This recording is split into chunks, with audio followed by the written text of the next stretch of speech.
ल है गाह्रो छ अर्डर गर्नु। यो ठाउँमा त सिङ्गल ज्यान त हिँड्नु नसक्ने भारी बोकेर देखाउँदैछ यहाँ राजेश दाइले।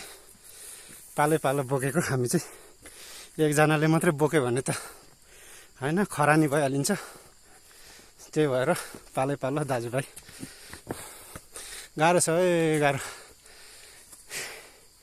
स्पेसियल्ली अब अर्डर गर्नेलाई चाहिँ देखाइदिनु पर्ने यो भिडियो होइन, हेरोस् पनि बुझोस् पनि कति गाह्रो हुँदो रहेछ सिङ्गल ज्यान हिँड्नु नसक्ने ठाउँमा भारी बोकेर हिँड्दा। गाह्रो छ गाह्रो छ।